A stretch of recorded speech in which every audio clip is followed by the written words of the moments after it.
নমস্কার বন্ধুরা, কাব্যকথা চ্যানেলে তোমাদের সবাইকে স্বাগত।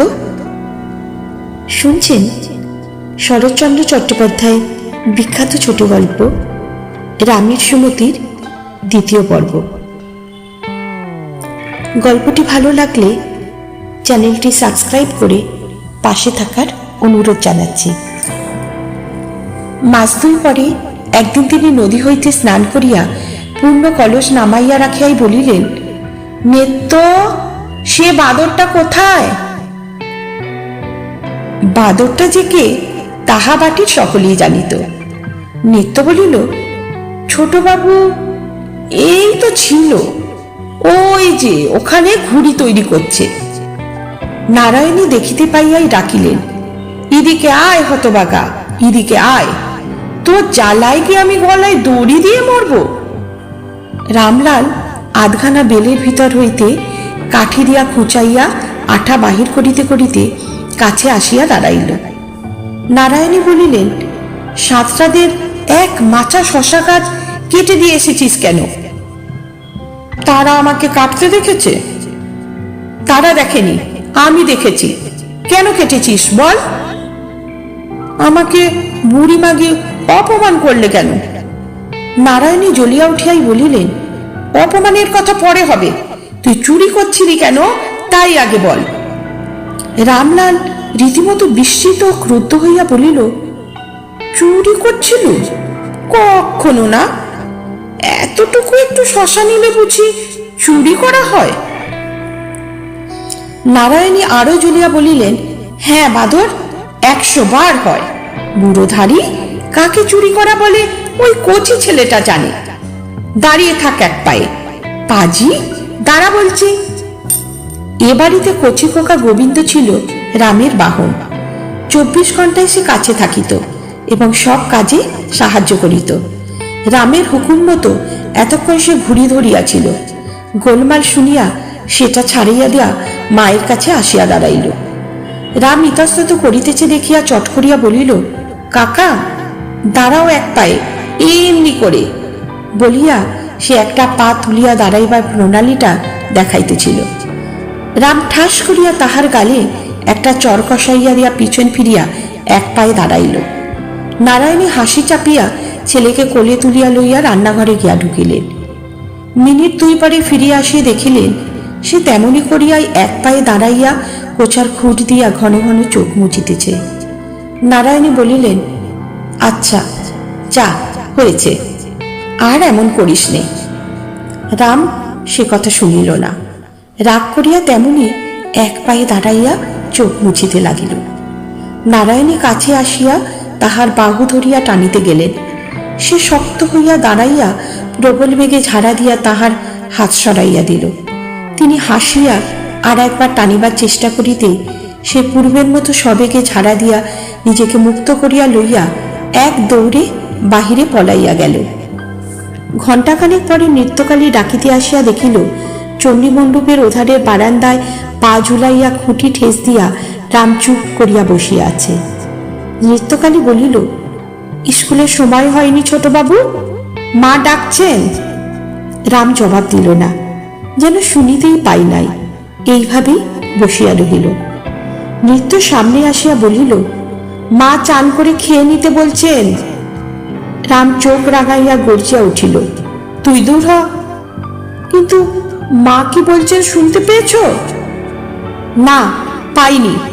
আমি নাবো না, খাবো না, কিচ্ছু করব না, তুই যা। আমি গিয়ে বলছি তাকে, বলিয়া নৃত্যকালী ফিরিতে উদ্যত হইল। রাত তৎক্ষণাৎ উঠিয়া খিড়কির এদো পুকুরে ডুব দিয়ে আসিয়া ভিজা মাথায় ভিজা কাপড়ে বসিয়া রহিল। নারায়ণী খবর পাইয়া ব্যাকুল হইয়া ছুটিয়া আসিলেন। ওরে ও ভূত, ও কি করলি?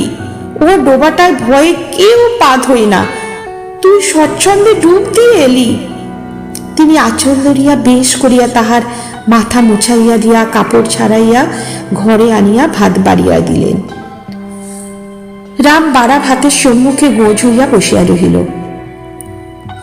নারায়ণী তাহার মনের ভাবটা বুঝিয়া কাছে আসিয়া মাথায় হাত দিয়া বলিলেন, লক্ষ্মী ভাইটি, এবেলা তুই আপনি খা। রাত্রে তখন আমি খাইয়ে দেব। চেয়ে দেখ, এখনো আমার রান্না শেষ হয়নি। লক্ষ্মীটি, খাও। রাম তখন ভাত খাইয়া জামা পরিয়া স্কুলে চলিয়া গেল।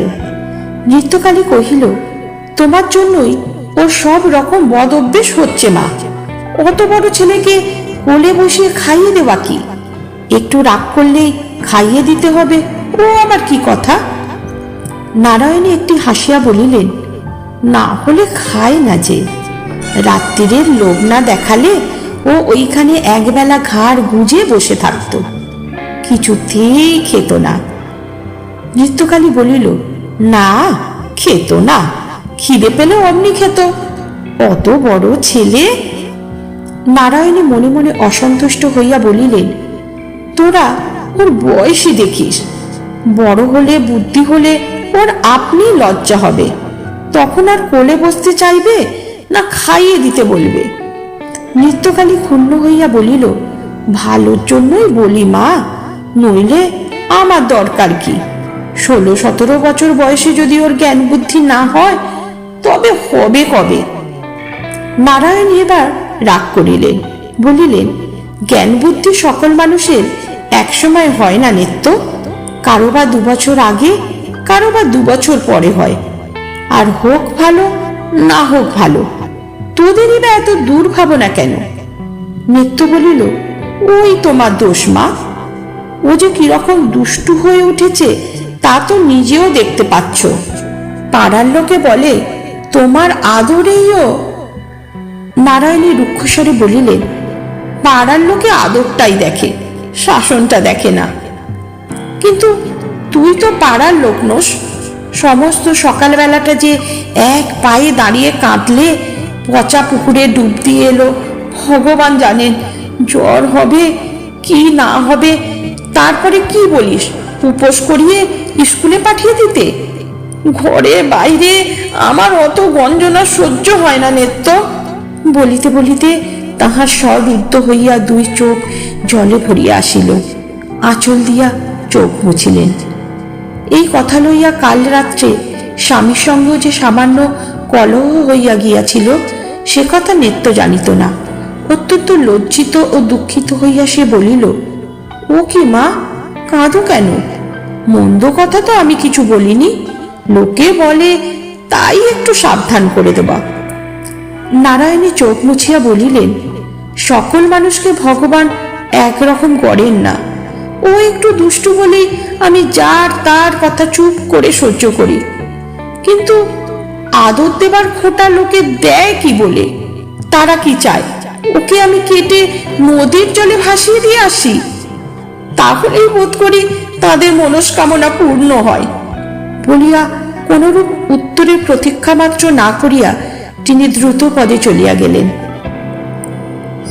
নিত্যকালে এতটুকু হইয়া গিয়া মনে মনে বলিতে লাগিল, জানি না বাপু, সব বিষয়ে যে মানুষের এত বুদ্ধি, এত ধৈর্য, সে কেন এইটুকু কথা বুঝতে পারে না? আর শাসন তো ভারী। ছেলে 1 মিনিট এক পায়ে দাঁড়িয়ে কেঁদেছে তো পৃথিবীর রসাতলে গেছে। দাদার সঙ্গে বসিয়া আহার করিতে রাম একেবারেই পছন্দ করিত না। আজ রাত্রে ইচ্ছা করিয়াই নারায়ণী 2 ভাইয়ের খাবার পাশাপাশি দিয়া অদূরে বসিয়াছিলেন। রাম ঘরে ঢুকিয়াই লাফাইয়া উঠিল, যাও, আমি খাবো না, কিছুতেই খাবো না। নারায়ণী বলিলেন, তবে শুগে যা। তাহার গম্ভীর কণ্ঠস্বরে রামের লাফালি বন্ধ হইল, কিন্তু সে খাইতে বসিল না, চুপ করিয়া দাঁড়াইয়া রহিল। রান্নাঘরে আর একটা দরজা দিয়া শ্যামলাল ঘরে ঢুকিতেই রাম ঝড়ের মতো বাহির হইয়া গেল। শ্যামলাল ধীরে সুস্থে খাইতে বসিয়া বলিলেন, রেমো খেলে না যে? নারায়ণী সংক্ষেপে বলিলেন, ও আমার সঙ্গে খাবে। আহার শেষ করিয়া শ্যামলাল চলিয়া যাইবা মাত্রই রাম 1 মুঠো ছাই লইয়া ঘরে ঢুকিয়া বলিল, আমি কাউকে খেতে দেব না, সকলের পাতে ছাই দিয়ে দেব, দি। নারায়ণী মুখ তুলিয়া বলিলেন, দিয়ে একবার মজা দেখ না।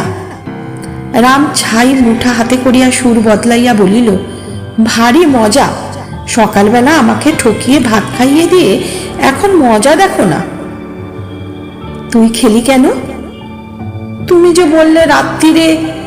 বুড়ো খোকা, পরের হাতে খেতে তো লজ্জা করে না? রাম আশ্চর্য হইয়া বলিল, পরের হাতে কোথায়? তুমি যে বললে। নারায়ণী আর তর্ক না করিয়া বলিলেন, আচ্ছা যা, ছাই ফেলে দিয়ে হাত ধুতে আয়। কিন্তু আর কোনোদিন খেতে চাস না? খাওয়ানো তখনও শেষ হয় নাই। নৃত্যকালী বিনা প্রয়োজনে একবার দরজার সম্মুখ দিয়া ভিতরে দৃষ্টি নিক্ষেপ করিয়া ওদিকে বারান্দায় চলিয়া গেল। নারায়ণী দেখিয়া বলিলেন, রাম, কখনো কি একটু শান্ত হবি নে ভাই? ভগবান কি তোর একটু সুমতি দেবেন না?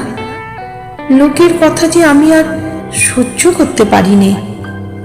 রাম মুখের ভাত গিলিয়া লইয়া বলিল, কে লোক? তার নাম বলো।